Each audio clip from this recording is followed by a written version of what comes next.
I think you will agree that it was worth the wait. Brother Malachi, will you come forward? I'm John Chiselle from Baltimore and many generations back to our homeland, and I will be your moderator for the remainder of the conference in this room for the plenary sessions.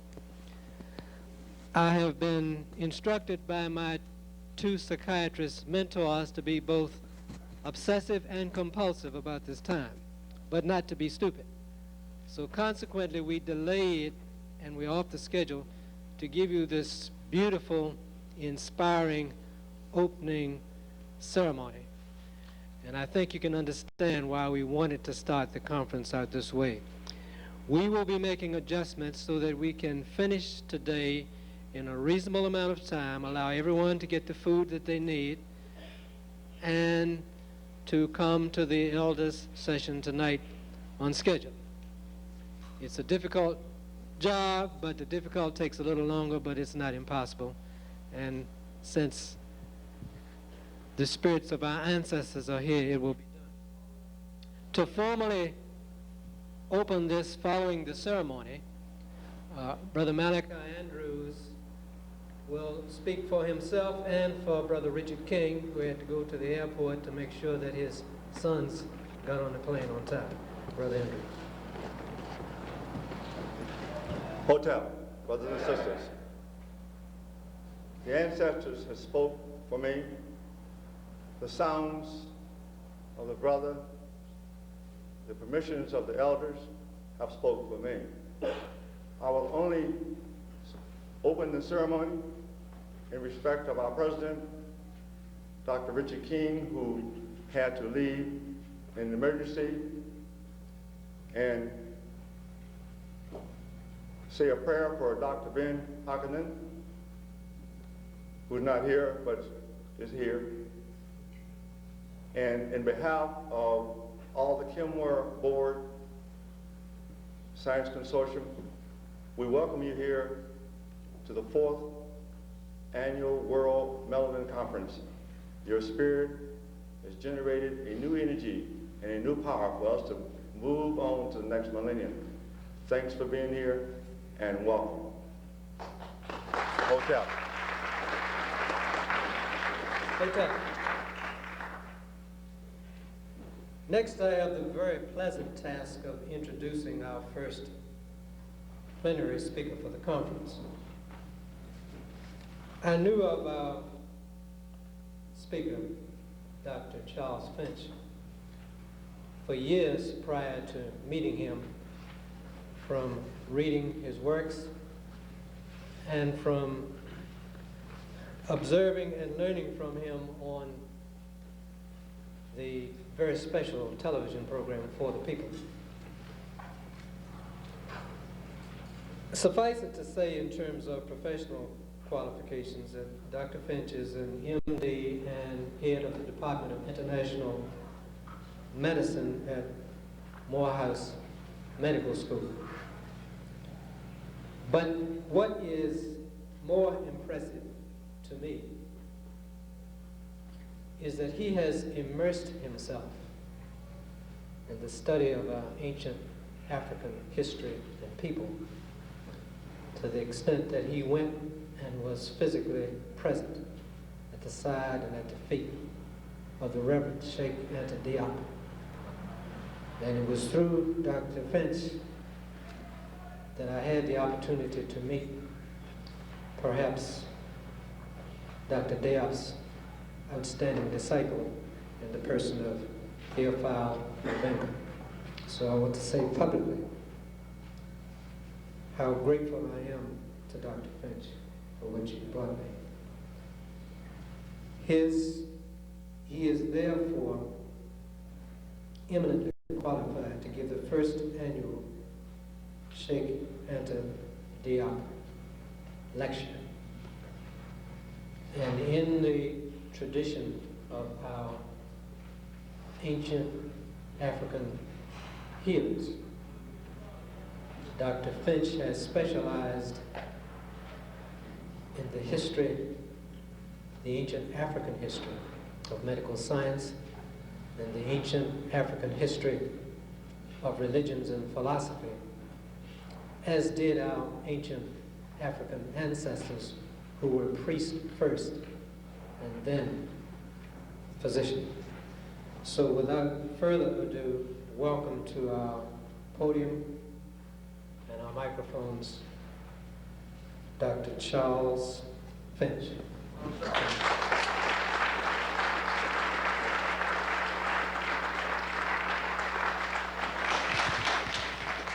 Thank you. Is this on and can you hear me? Because we've got important things to talk about today and I do want to be heard.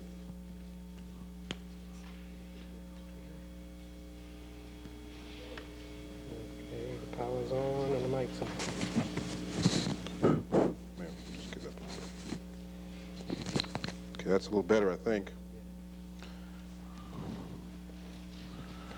First of all, I want to say all power and all praise are due to the drums.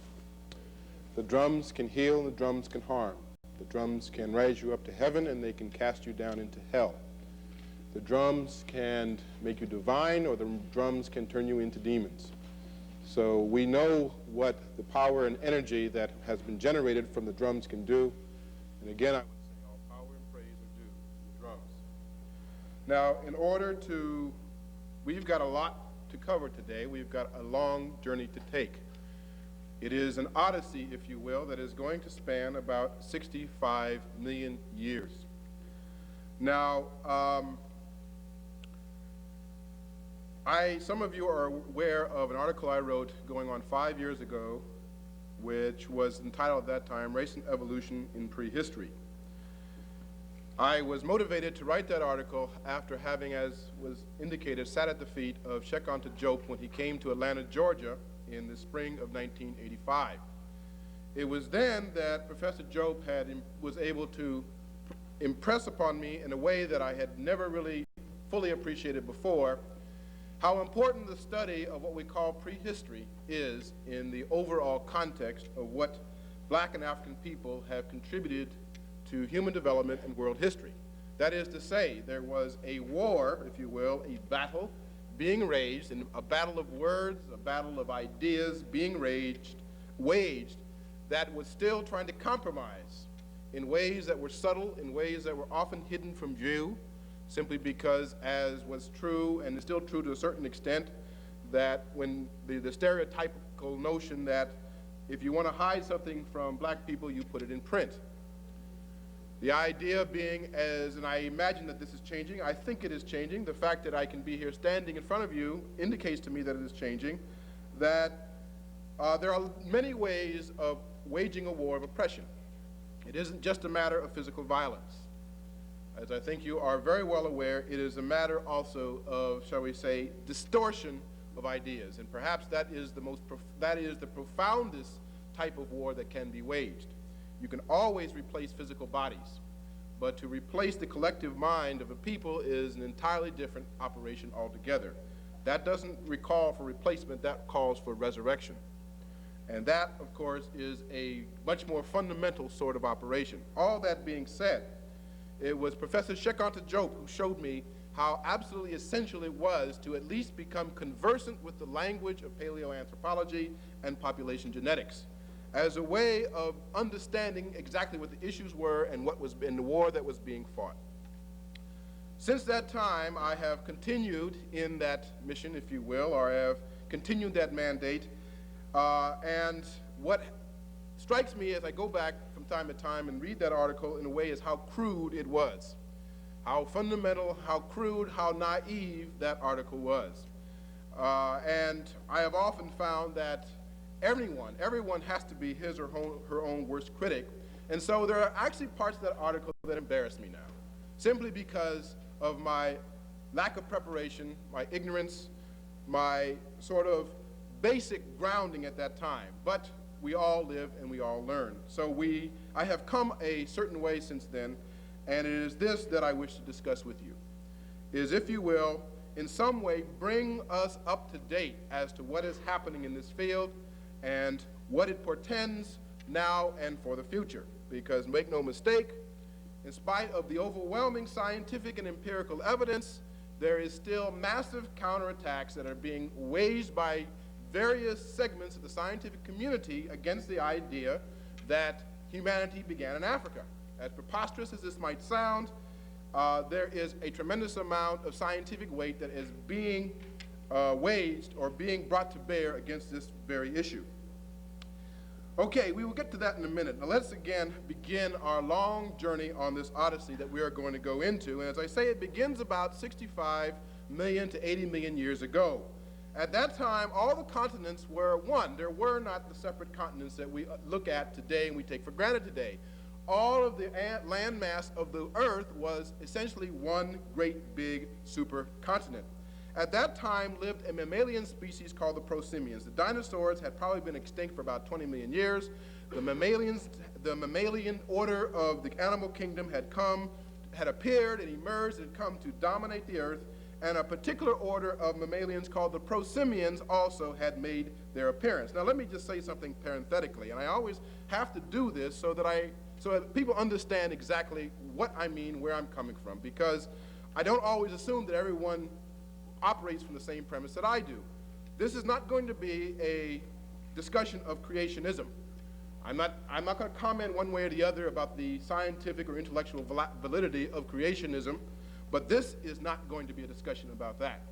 I root what I'm going to say very firmly in the idea of natural evolution.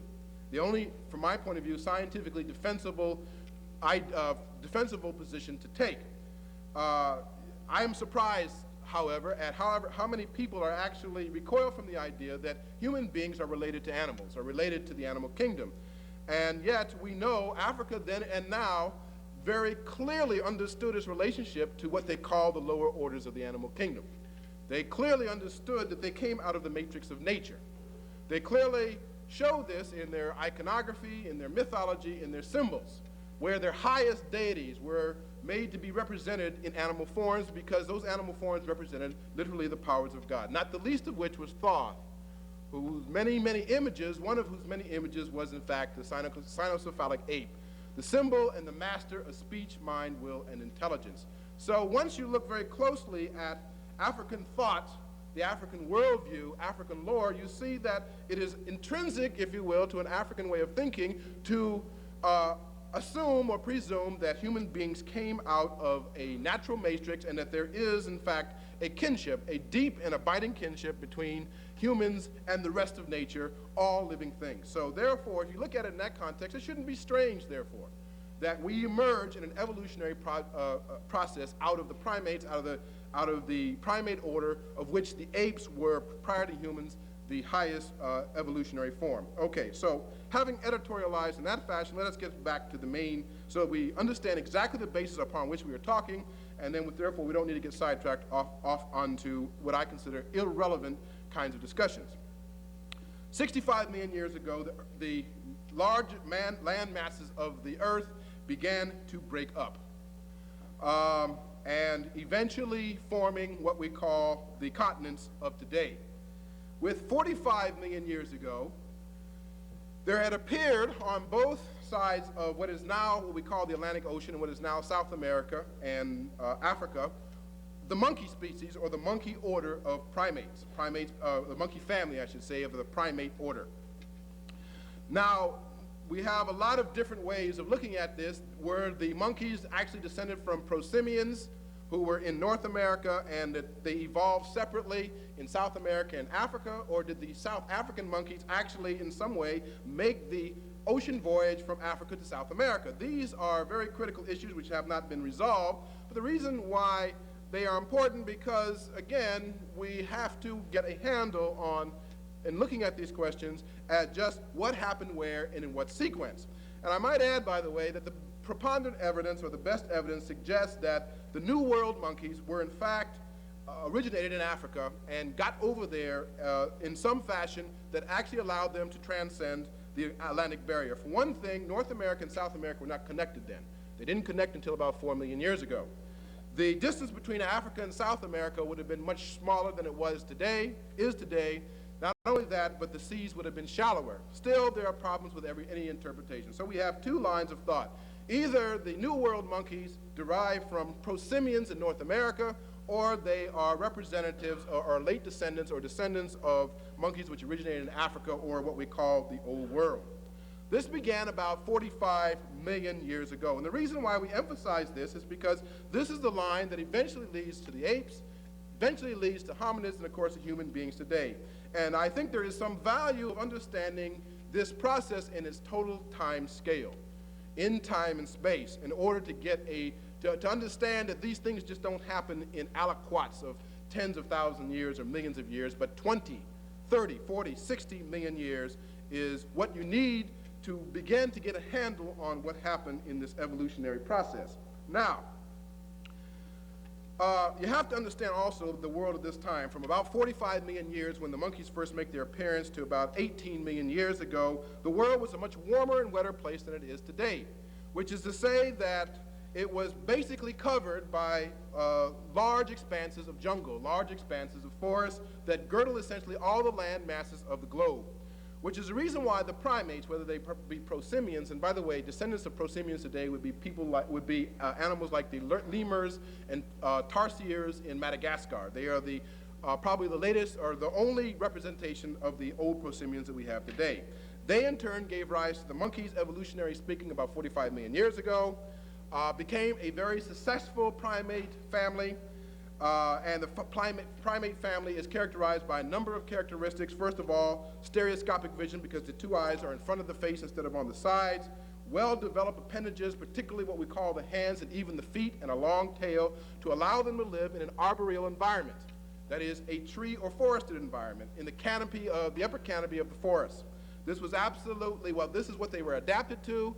Because the world at that time was completely covered with forests, it made sense from an evolutionary point of view, and it made them very successful. It also meant that their masticatory patterns and their dietary patterns would have been necessity leaves, vegetables, fruits. That is what's up there. That's what they would have had to adapt to. And in fact, their dental morphology, their teeth, the way their teeth are shaped in terms of flat molars, very poorly developed canines, or I should say modified canines, are adapted. In fact, the shape of the jaw is adapted to basically a vegetarian eating environment and vegetarian eating patterns, which is to say our own jaw shape, dental morphology is also an adaptation which we have retained from those evolutionary patterns 25, 30, 40 million years ago. Is that basically we have the dentition of a vegetarian eaters. Even though we eat meat, that is not the way, that is not really what our dental morphology is best suited for at this time. Okay, the monkey family of primates also became very successful, proliferating rapidly all over the land masses of the world, which were girdled by these vast forests on both sides of what was the water barrier between Africa and the New World, or Western Hemisphere, and by 25 million years had given rise to the process of evolution of the ape family. This occurred in one place only, the Old World, Africa in particular. This meant that since this was eventually going to give rise to hominids, that the New World, or the Western Hemisphere, no longer figured in the process of human evolution.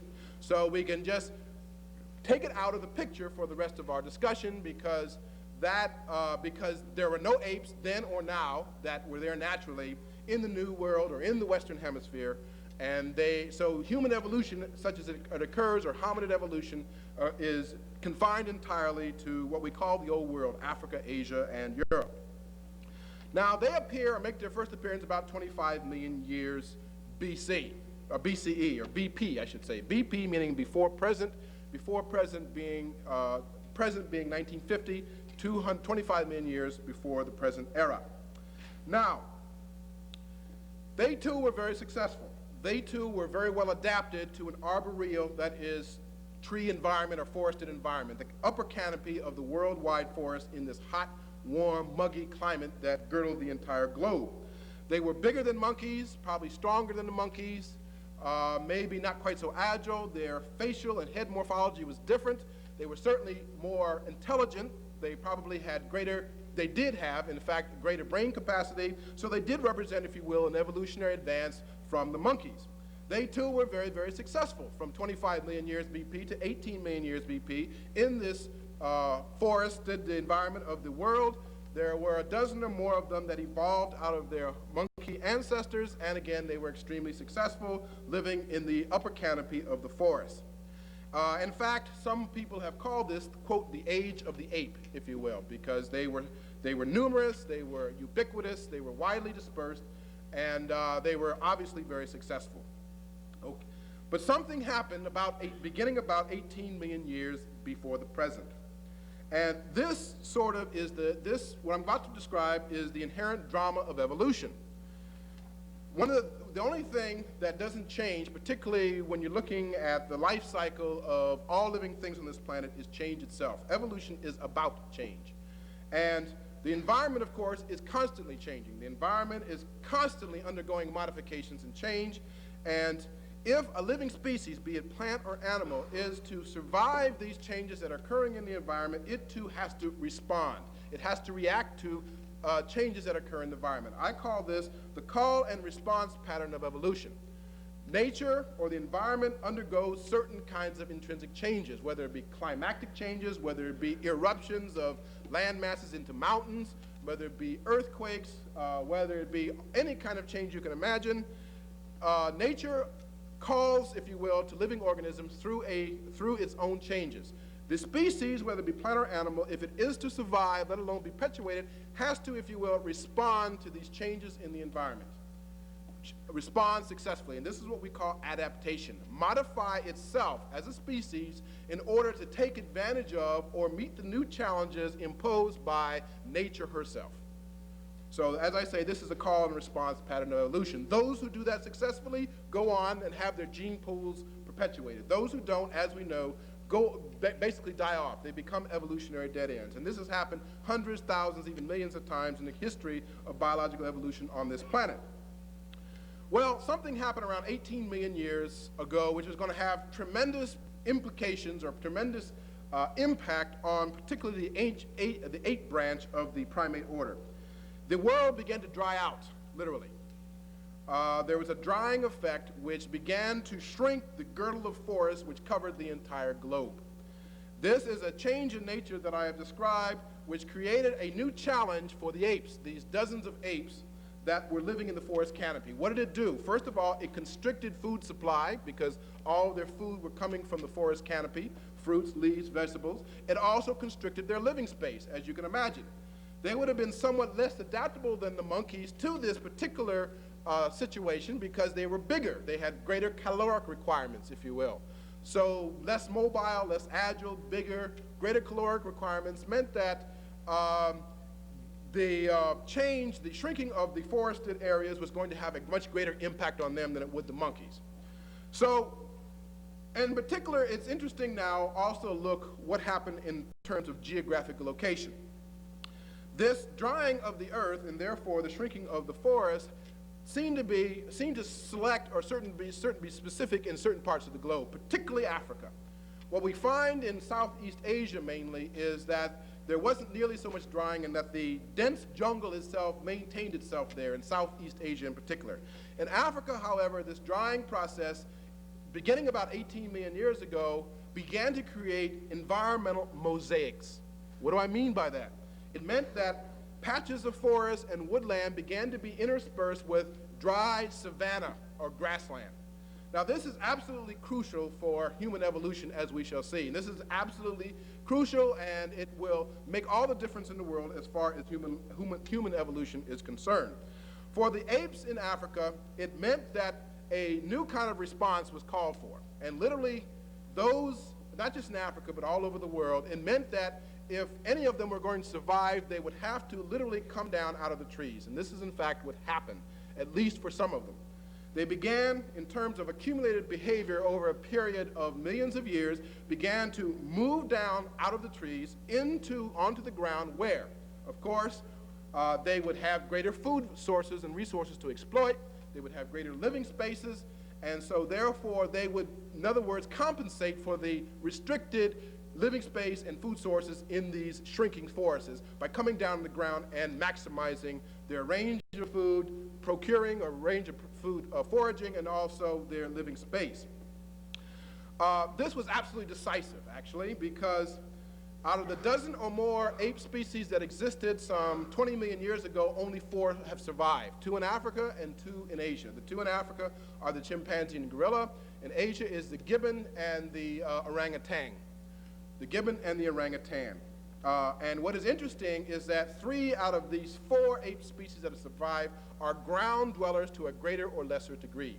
Even the orangutan in East Asia, who spent probably most of its time in the forest or in the trees, when it has to travel, comes down on the ground to do so. So it, too, is at least partially a ground dweller. What you find among the gorillas and the chimpanzees is that they are predominantly ground dwellers, although not exclusively. So that what we find out is that those apes who had at least partially adapted to a ground-dwelling environment are the ones that survived this change in environment beginning 18 million years ago. Now, therefore, as I say, that was crucial. However, every opportunity presents a new challenge. Every response presents a new threat, if you will. What happens, of course, when you move out of the rather safe haven of the trees and onto the ground is all of a sudden you are susceptible or you are vulnerable to predation in the way that you're not up in the trees. The trees are kind of a haven or kind of a sanctuary against predators for the most part. Now you're on the ground and you become, if you will, fair game, literally speaking, for predators, particularly the big cat. So how do these apes, as they move down out of the trees into the ground-dwelling environment, how do they deal with this new challenge? Every opportunity creates a challenge. Well, they have to develop or intensify their social relationships. They have to become very social, they have to become social organizations, social groupings, troops, if you will, organized troops, because in that way they can maximize their possibilities of fending off attacks from predators, particularly the big cats. And this is in fact what happens. So even though there are other animals or other animals in the animal kingdom who live in societies, what you find among these apes is that they had to develop a well-ordered, highly structured, well-organized communal living pattern as a way of protecting themselves against the threats from the predators in the environment, so that they could have individuals who are designated to look out while others are feeding, that they could close ranks against a predator in case of attack. And what we find now among gorillas and chimpanzees is that, relatively speaking, they are fairly impervious to predators at this point. Very little predation pressure on chimpanzees and or gorillas at this time. In fact, chimpanzees are so bold now, some of them actually confront and drive off leopards individually.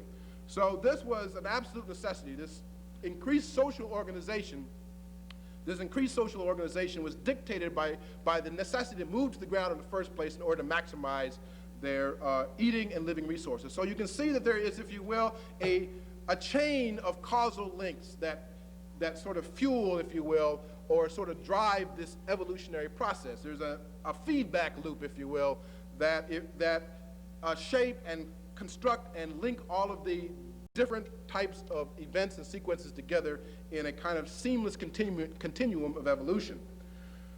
So here we find groups of ape species who had more or less successfully made a transition to at least a partially ground-dwelling environment, sometime between 18 million and 8 million or 7 million BC, or before the present.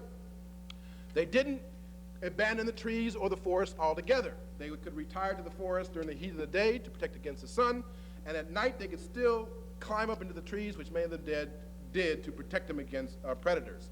So they are not completely, if you will, independent of the forest or the forested environment. However, there is a small group of apes, if you will, who began to be more adventuresome, who began to look beyond the narrow confines of the forests and woodlands out into the open savanna for, again, food sources and living space. They began to venture further and further into the savanna, into the open spaces of East Africa. Now, again, what this does, it gives them advantage because it maximizes or improves or increases their food resources and their living space. But again, the same challenges apply. They are more vulnerable out in the living open spaces, not just from predators. Now they are vulnerable to the equatorial sun itself. As you know, chimpanzees and gorillas have fur, or they have coats of fur that are dark brown or black. They can repair to the shade of trees in the heat of the day, so they are not, if you will, subjected to the potentially devastating effects of solar irradiation. But another problem arises among this subgroup who moves out of the savanna. Now they have a problem of heat dissipation. What does fur do to the body? Fur retains heat, does it not? Now they're out further, they're out into the savanna, they're out into the open lands, they are being subjected to direct solar irradiation for hours and hours at a time. I'm talking about an accumulated pattern of behavior, accumulated a pattern of experience. So how, from an evolutionary point of view, do they react or respond to this new challenge? They have an opportunity, but they have a challenge too. The challenge now is solar irradiation. Well, one of the things they have to do, of course, is they have to lose their bodily hair. They lose their bodily hair in order to maximize the loss of heat from the body. The other thing they do is proliferate sweat glands. The most efficient and effective way that, the efficient and effective way you have of losing heat from the body is by evaporation of water. So you proliferate sweat glands on an increasingly hairless body, and the evaporation of sweat carries away heat. In fact, evaporation of sweat can carry away 10 times the amount of heat that's actually produced by the body.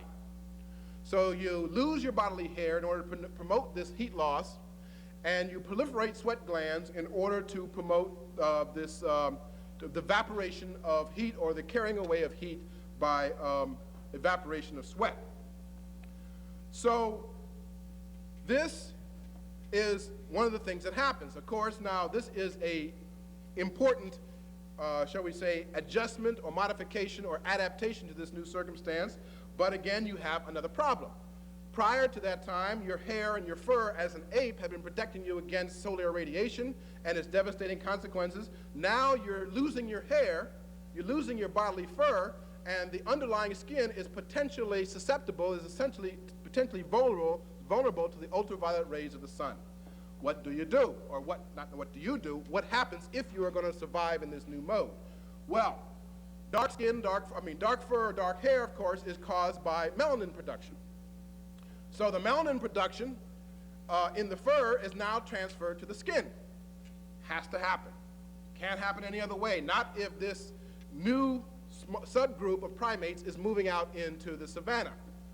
Because what does melanin do from the point of view of dermal melanin? It protects against the carcinogenic rays of ultraviolet light. That is to say, albinos in Africa do not live very long. They seldom live much into their third decade because they develop gross, disfiguring, morbid skin cancers, which bring a otherwise distressing life to a very premature close. So if this new group who is moving out in the savanna and losing its hair and proliferating its sweat glands is going to survive, it has to develop melanin-producing capability in the skin, because melanin absorbs the ultraviolet light and disperses the free radicals, and therefore prevents skin cancer from developing. This absolutely had to happen. There is one of the things that is true about evolution is that there is a rigorous logic to it. It couldn't have been any other way. So that these first these first groups that have moved away from the ape into a new evolutionary stage, which we call the hominids, by definition would have been black skin. Now, there's also something called Glodger's Law, which we will come back a little bit later on. Glodger's Law says two things. Glodger's Law says, when you're talking about warm-blooded mammals, the closer you get to the Arctic Circle, the whiter their coat. The examples would be snowshoe rabbits, Arctic foxes, and polar bears. The closer you get to the equator, the darker your coat as warm-blooded mammals. And sure enough, you look at the chimpanzees, you look at the gorillas, and they have black or dark brown hairy coats. And so you can see that this also conforms to Glogger's law. Now, these new types of primates emerged about 4 million years BCE, or 4 million years before our era. They seem to have diverged from the chimpanzee about 7 million years ago. One of the things that molecular biology has taught us, comparative molecular biology, is that human beings and chimpanzees, from the point of view of genetics, are 98% alike. We are only different in 2% of our genes. Now, this 2% is enough to create fairly substantial differences in phenotype that mark the chimpanzee and the human, but if you go to the genetic level, we find that we are actually closer than we are different. We are 98% the same. In fact, chimpanzees and human beings are closer to each other than either is to the orangutan, for example. I might add, too, interestingly enough, is that the really intensely social primates, apes, you see mainly in Africa, chimpanzees and gorillas. The orangutan and the gibbon are solitary apes. Why? Because they are still in a forested jungle environment. The same kind of pressures that develop the sort of social context of chimpanzees and gorillas that ultimately lead to human evolution are just not present in East Asia. The other thing that is important to understand, the real dynamic between human evolution in terms of its environmental determinants is this interaction, this dynamic relationship between forest and savanna. The kind of interaction, the yin and the yang between the forest and the savanna, the moving in and out, further out and then back in, further out and back in. This kind of dynamic continuum between forest and savanna is what, again, helps drive human evolution. You do not have that mosaic creating that kind of tension anywhere else in the world. So you can begin to see why, from the point of view of nature and the point of view of natural logic, it couldn't have happened anywhere else. It had to have that kind of, shall we say, dynamic ecological tension that you see in East Africa in particular. So this is why it occurred in East Africa, as the fossil evidence shows us unequivocally. So the hominid meaning human-like or man-like, diverged from the chimpanzee about 7 million years ago. 6 to 7 million years ago, and had appeared as a distinct species, different from the ape, and, if you will, more evolutionarily advanced than the ape, somewhere between 4 and 5 million years ago. And so it is between 4 and 5 million years ago that the hominid first makes its appearance on the African landscape in East Africa. So here we have, up to now, covered about, 60 million years in the space of about 25 minutes. And we haven't even gotten warm yet. Now, the type specimen of the first hominid is called Australopithecus afarensis, found in southern Ethiopia in the Afar Triangle by Donald Johansen, who gave her, because it was a her, named Lucy. 3.5 million years old, but pretty good evidence that the Australopithecus afarensis had appeared at least from 4 million years BCE. So we are on safe ground in saying that the specific hominid or humanoid line of evolution first makes its appearance in Africa, in East Africa, 4 million years ago, perhaps as early as 5 million years ago. This hominid was upright walker, walking on 2 legs and 2 feet instead of knuckle walking like chimpanzees and gorillas do. She walked as well as we do today. She was pretty much bereft of her bodily hair, although she was still a little hairier than we might be today, but still bereft of her bodily hair. She had a cranial capacity of about 400 to 500 cubic centimeters, and by definition, she would have had to have been black or dark brown of skin.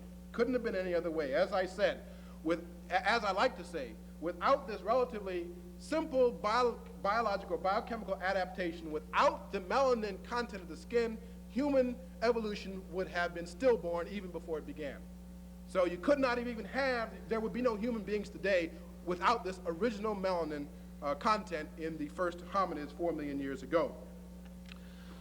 That hominid, again, emerges in East Africa, or the eastern side of Africa, because there is evidence of Australopithecus afarensis down into Tanzania and even into South Africa, gives rise to a number of different lines of evolution. There are other members of her genus, shall we say, Australopithecus, that emerge, Australopithecus afarensis.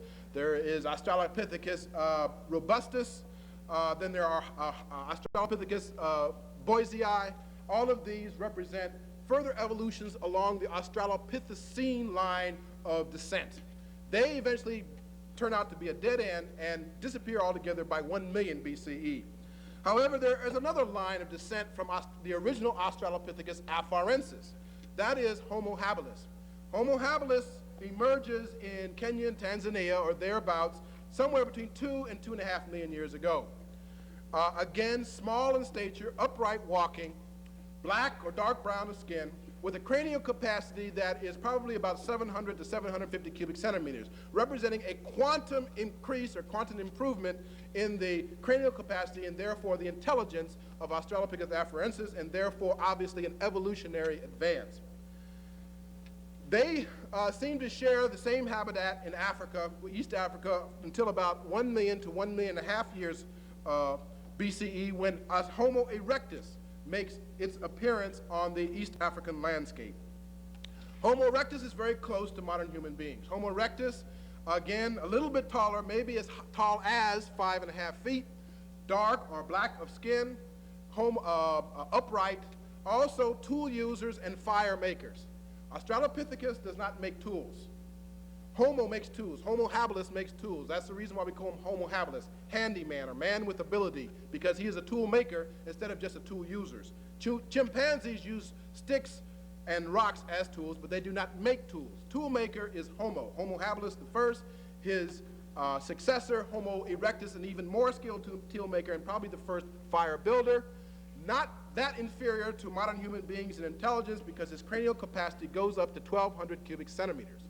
1,200 cubic centimeters is a lower limit of normal for modern human beings. What is also interesting is that until Homo erectus makes his appearance 1 to 1.5 million years ago, none of the hominids leave Africa. Now, some people have tried to say that this is entirely fortuitous. No, they have looked. They have looked in Asia and in Europe in the same geological strata that they have found Australopithecus in and Homo habilis in, and they absolutely have yielded animal fossils, plant fossils, but they have not yielded any hominids whatsoever. So up until Homo erectus, all of human evolution occurs in Africa and Africa alone. There are no human types outside Africa. There are human ancestors outside Africa. Homo erectus is the first migrant out of Africa. Appearing between 1 million and 1.5 million years ago, Homo erectus in small bands goes into Europe and goes into Asia. Java man and Peking man are examples of his type.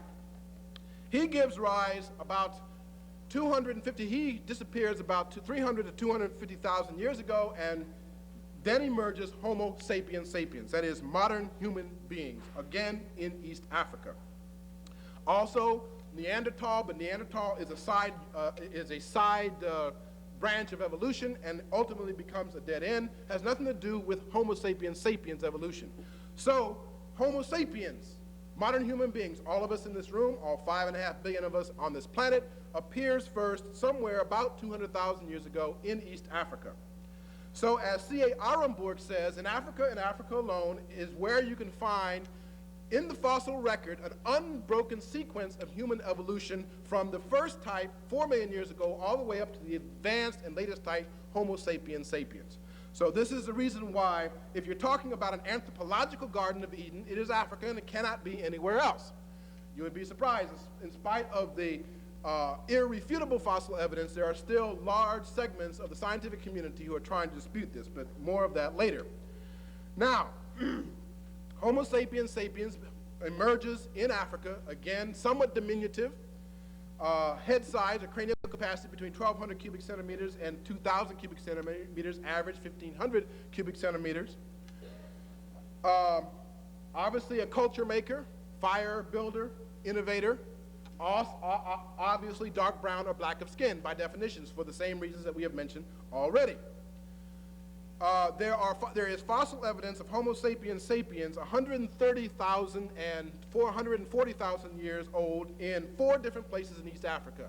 In Omo Kibish in Kenya, also in Klasis River's mouth in South Africa, and 2 other places, evidence of fossils of Homo sapiens sapiens, modern human beings in Africa, at least 130 to 140,000 years old. There are no fossils of that age of Homo sapiens sapiens anywhere else in the world. Now, Homo sapiens sapiens also, probably about 100,000 years ago, begins to also migrate out of Africa. We know that this occurred at least then because of the oldest non-African Homo sapiens sapiens fossil was found in Israel about 3 or 4 years ago and is dated at 92,000 years ago. So this would be the first leg on the step toward Homo sapiens dispersions throughout the world. Let us now come to some of the biomolecular evidence that bear on this question. The best of it comes from the work of a group of Berkeley molecular biologists led by Rebecca Cann and Alan Wilson with mitochondrial DNA. I'm sure most of you are aware of this, but let's talk about it anyway because this is very, very important in the context of our discussion. There are 2 types of DNA in the human cell. There's nuclear DNA, which is double-stranded, and mitochondrial DNA, which is single-stranded. The reason why nuclear DNA is double-stranded because it comes from both parents. It comes from mother and father. And then when you marry your spouse, your DNA together will give it double-strandedly to your children.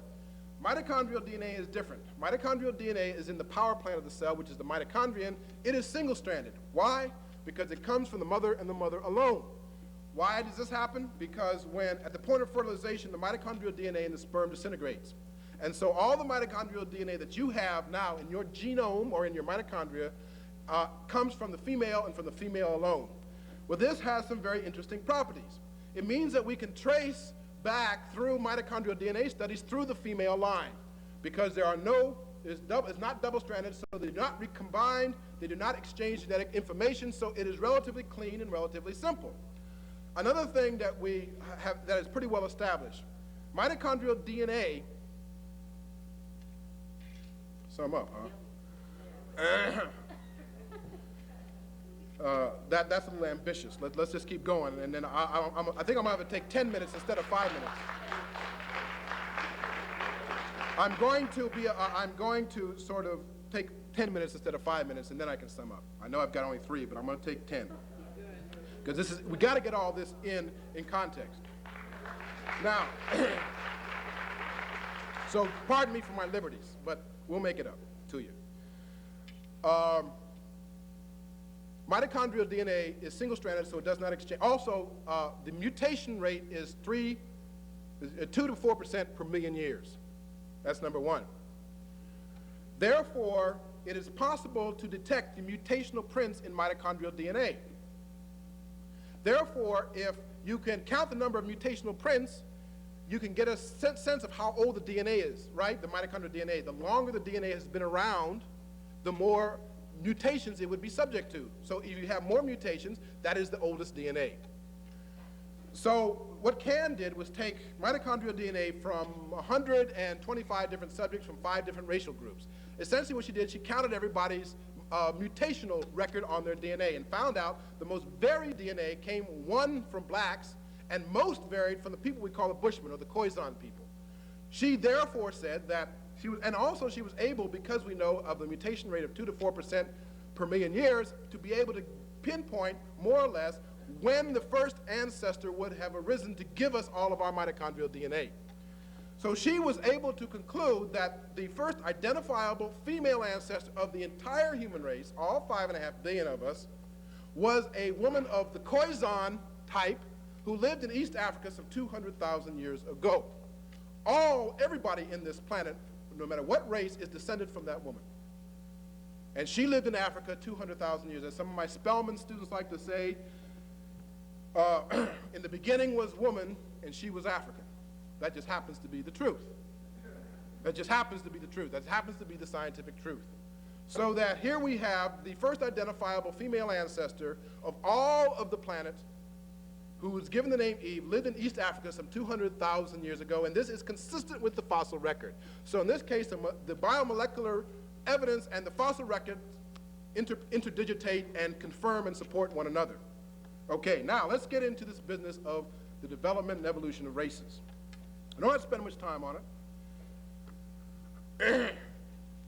About 50,000, first of all, you have to understand a little bit about the glaciers, the Ice Age. The Ice Age began about 2 million years ago, and there were there was ice ages, there was kind of ebb and flow of the ice ages in stages over 2 million years. The last one... Hold it right there. We're going to turn the tape on. Okay.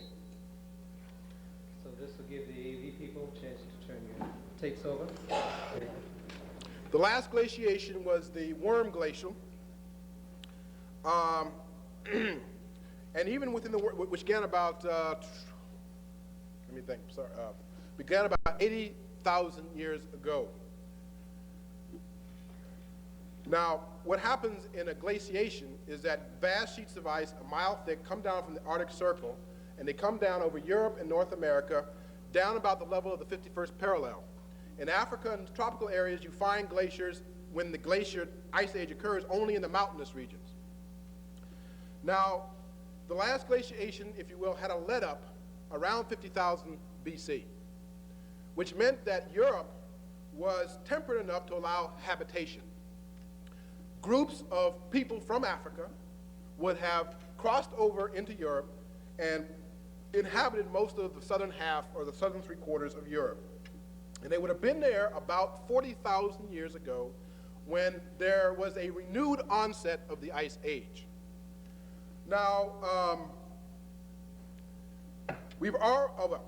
there were therefore 3 adaptive responses that were mandated by this. One is you could, of course, leave, which many of them probably did, or you could eat, or you could take in vitamin D. We haven't talked about vitamin D, but let's talk about it. The skin has several different functions as an organ. One of the things it does is produce vitamin D in the skin. It does that with by interaction with ultraviolet light. Now, that's absolutely necessary, otherwise your bones are going to all break up, and it's just, shall we say, from a point of view of adaptation, a tremendous disadvantage. Well, in Africa, the melanin in the skin screens out most of the ultraviolet light, but there's so much sunlight, so much of the time, that enough penetrates the melanin barrier for the needs of the skin to produce vitamin D. Not a problem. Different now when you go up into Europe, you're an African or an Africoid type, Khoisan type, dark skin, black skin, and all of a sudden there is a renewed sudden onset of the Ice Age. All of a sudden it's cold, overcast, very little sun, relatively speaking. The sun does not come at the angle, the sun does not come at a direct, but at an oblique angle, and so weakens its effect. And so now the black skin that you have is actually a liability. So you have 3 adaptive choices from the point of view of producing vitamin D. Leave, eat exogenous vitamin D from the diet, but there's only one place in which you can get exogenous natural vitamin D. Ocean-going fish, northern ocean-going fish and fish oils. But we're talking about a part of Europe 1,000 to 1,500 miles inland in southwestern Russia. So the only other adaptive choice literally is to lose your skin pigment.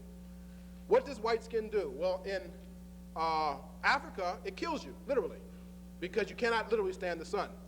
However, the situation is completely reversed in Europe, because you've lost your skin, you've lost your melanin, and what that allows is a 3 to 5 greater penetration of the sun, and you can extract ultraviolet light much greater and much more readily to produce vitamin D. And in fact, we know that this is in fact what happens, is that white skin produces vitamin D at a 3 to 5 greater efficiency rate than black skin. And also, white skin is also more cold resistant. We found this out in World War II when blacks were 3 to 5 times more likely to get frostbite than whites among the soldiers. So this white skin now has 2 adaptive advantages in this Ice Age environment. It allows greater production of vitamin D, and it is greater protection against the cold, frigid environment. So this would have been the other adaptive choice, and this would have had to have happened. Now, what would be the mechanism by which this happens? It's one thing to propose this, it's another reason to give a plausible mechanism. You have to propose a mechanism that will allow the transmission of this characteristic of white skin to the daughter populations. The only thing that does that is a genetic mutation, and that is albinism. Albinism, the loss of the ability to make melanin, dermal melanin. Well, there are several types of albinism. The one that we want to concentrate on is albinoidism. It comes from something called tyrosinase positive albinism. It means that it is not a complete or total albinism. It is an incomplete albinism or albinoidism, which robs the skin of most of its color, but also gives ranges of hair color from blonde to brunette to red hair. Also, eye color can change from hazel to green to brown and the various eye shades you find among Europeans. It is an albinism that exhibits what we call, one, incomplete penetrance and variation of expression. So therefore, the skin retains a moderate or mild ability to tan. So it is not a total or absolute albinism, because we know that Europeans can in fact tan. So the only conclusion that you can come to as a result of all this is that those who survived the last glaciation beginning about 40,000 years ago must have been a group of albinoids who were cold adapted. Blacks are warm adapted. Albinoids are cold adapted, and therefore gradually, or not so gradually, replaced their darker skinned brethren who were living in the same area. This process may have been completed between 15 and 20,000 years. I might add one other thing about warm adaptation and the so-called Negroid, quote-unquote, facies or facial morphology.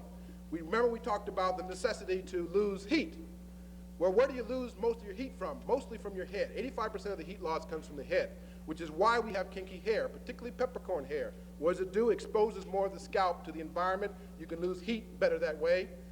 Why do we tend to have thick lips?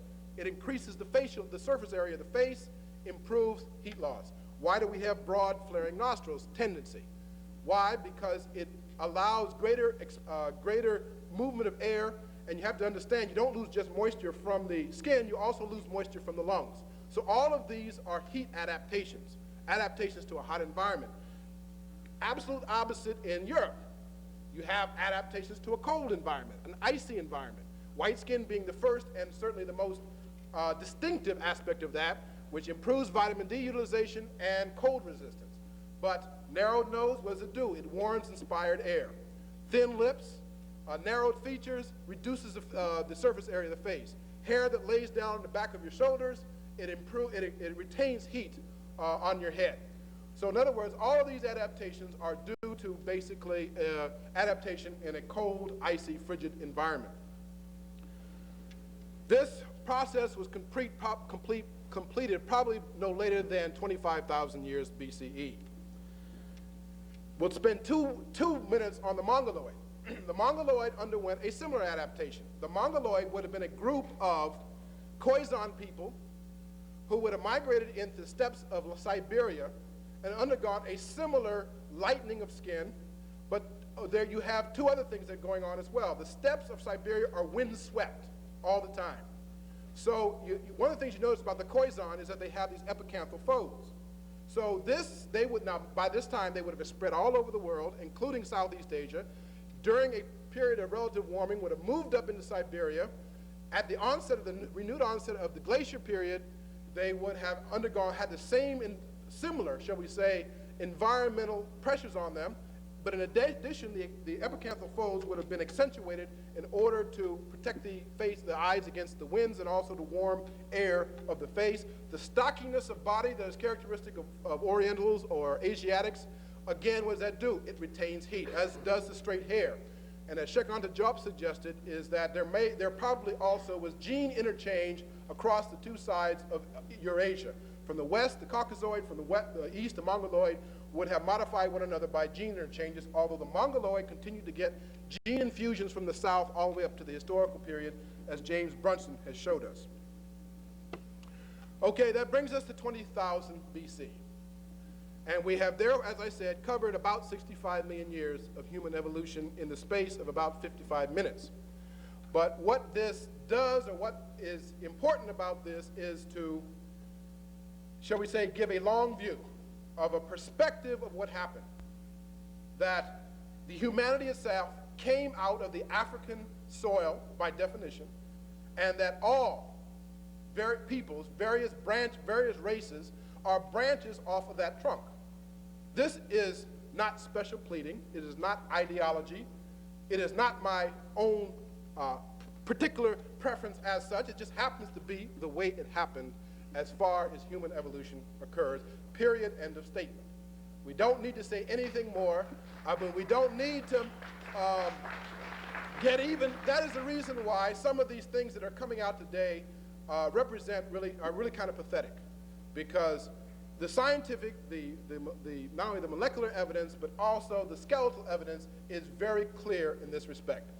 So as far as what check1 calls an operative scientific principle, we can come to no other conclusion. Everyone, as one person says, basically we are all Africans under the skin, simply because everything, all humanity, came ultimately out of Africa. And that is the only conclusion at which we can come to.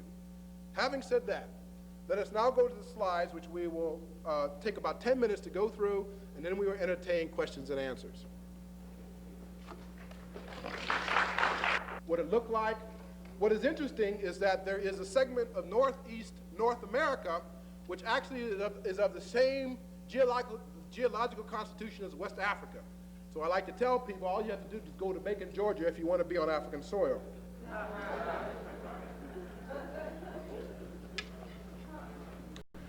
This just shows you some of the trees that have been developed to account for the branches out of Australopithecus afarensis. This is Johansson's tree, Donald Johansson, showing the various Australopithecines up at top. Let me see, I've got a...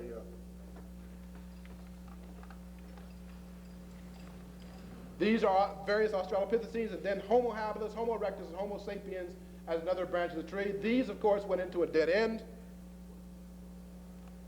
There's another, because of another skull called the black skull, which shows an early robust type. They actually think now that there are 3 branches on the tree.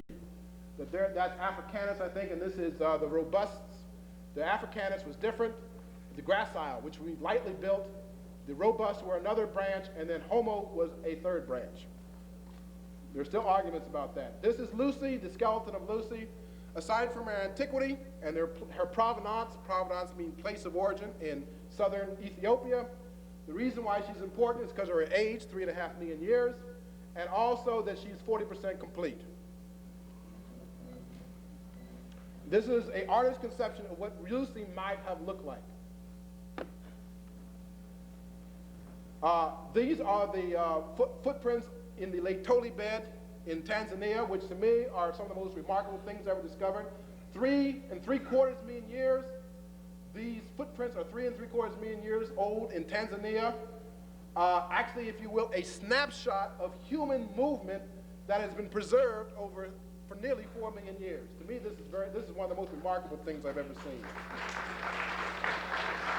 As you would imagine, coming from Africa, discovered by Mary Leakey. What this shows you is that these people from 4 million years, or nearly so, had to have been walking upright. You can't get knuckle walkers giving you this kind of impression in the soil.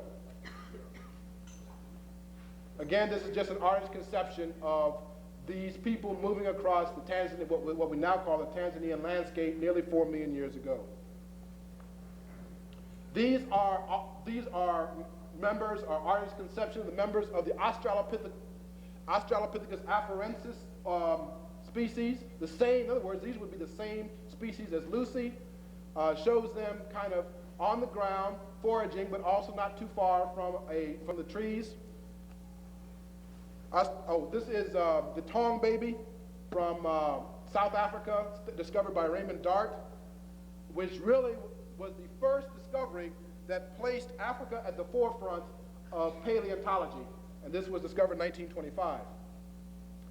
Now these are artist representation of Australopithecus Australopithecus africanus, a later evolutionary side branch of afarensis. The reason why I like this particularly is it shows you the kind of environment they would have been living in. The trees, woodlands in the background, but largely out in the open in the savanna, digging for tubers, grubs, and eating off leaves and fruits. And this is how early human beings would have, our early human ancestors would have lived, and their habitat, what their habitat might have looked like.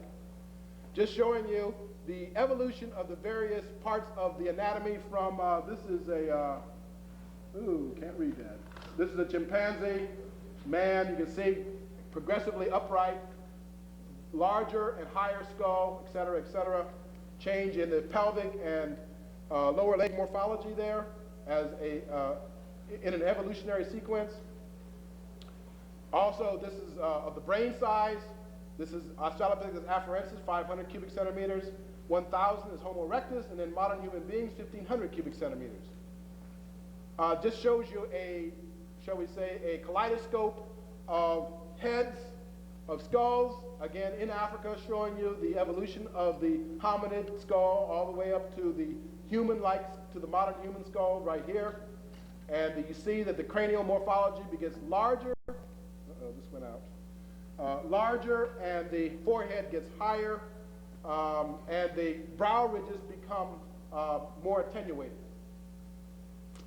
These are actors who have been dressed up or made up to look like what Homo erectus would have looked like 1,000,000 years ago.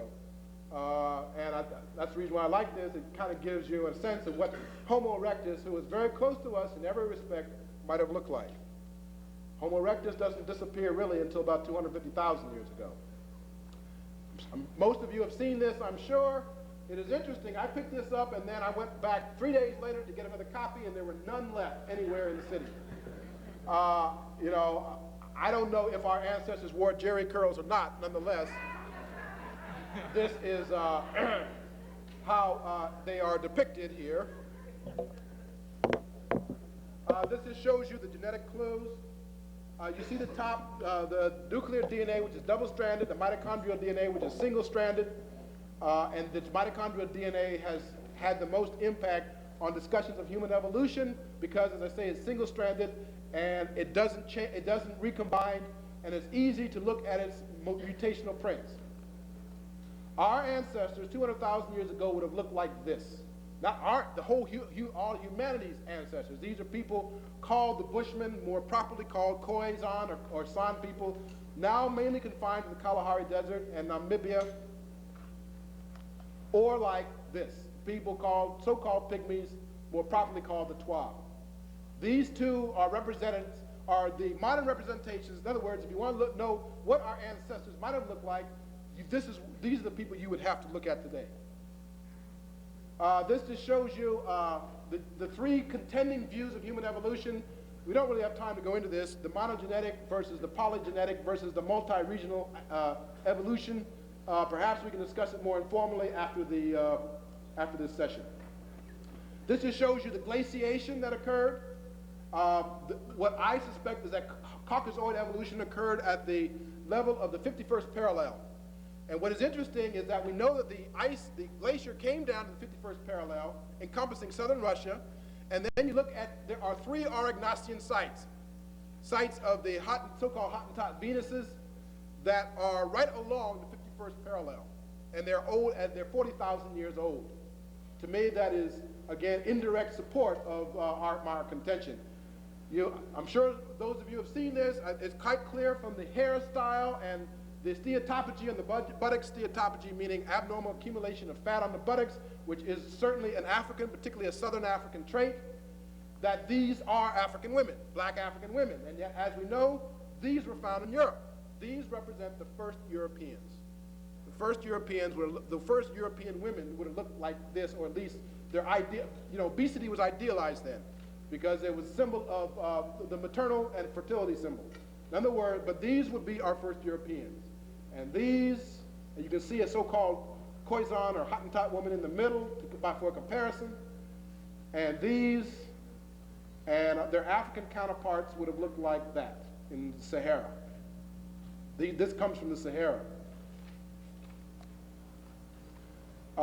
Okay, these are the so-called Bushmen or Khoisan. I like to show this because some of the characteristics that I was talking about, the peppercorn hair, the brownish yellow complexion, and the so-called slanted eyes, if you will, to use that term, are, shall we say, precursors of the Mongoloid type. Even though they're only found in Africa today, there was a time when they would have been distributed all over the tropical areas of the world. And again, these are some Khoisan women. I think this is the Kalahari Desert. And again, I like that because of the peppercorn hair, which shows you the heat part of the heat adaptation that I was talking to you about. Now, you would think that this is a Khoisan woman from South Africa, so-called Bushman woman, color, hair texture, steatophagy, everything. Actually, she's an Andaman Islander off the coast of Malaysia and India. She is an Asian. She represents, as does this woman, the first Asians. This is where they came from. Look at the map in the upper right-hand corner. The Andaman Islands are just off the coast of Thailand. They belong to India.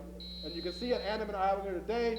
These represent the first inhabitants of Asia. Okay, let me go quickly. Khmer.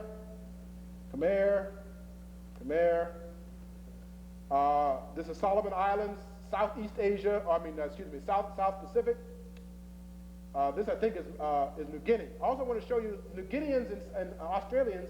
Some of them have blonde and red hair, showing you again some of the precursors to those types of hair colors in what became the European.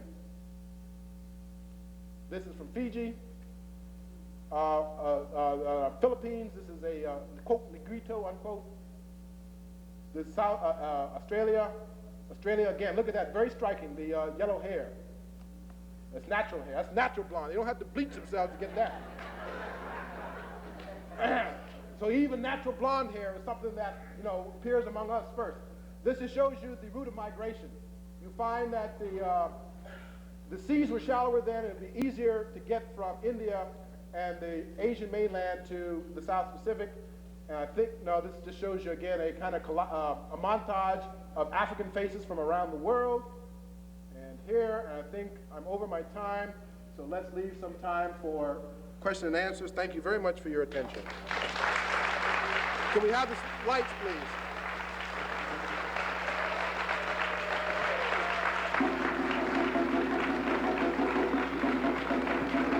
Question about a book called Adam the Altair Green, Children of the Sun. It talks about cataclysms. Yeah, I've seen it. I've never read it.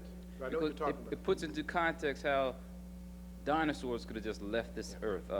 The changing of our, raciation, and the differences of our cultures from the environment. I just wanted to expound on that type of, something happened cosmologically. Well, some people call it punctated evolution, that, things seem to be moving along slowly over tens of thousands of millions of years. The dinosaurs were here for, 100 million years.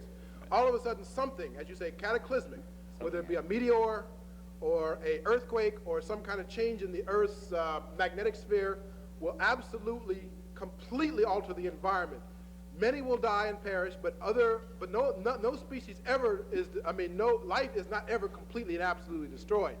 It just creates but what happens is when you get that kind of a cataclysm, you get very rapid development of new species. The reason why Caucasians evolved so quickly, relatively speaking, is because that environmental impact was so cataclysmic. This is what you find. You find marginal populations subject to a tremendous change of environment will develop into different types, variations or species very rapidly. And so some people call that punctated equilibrium. So that's, again, an operative scientific concept. The other two quick comments were relating to, since we're all learning every day, you mentioned that the Neanderthal man kind of reached a dead end. Yes. There's been research showing that their genes are still around but not our genes. Okay, let me ask me that question, because that's a long, complicated answer. Well, let me just say this about Neanderthal. It used to be Europeans used to belittle and ridicule Neanderthal. Now they're resurrecting him. Why? Because mainly he's in Europe. And they're trying to say that, well, now, they're using him as a weapon against the African origin of humanity. Say, well, really, here's Neanderthal, and really he was one of us.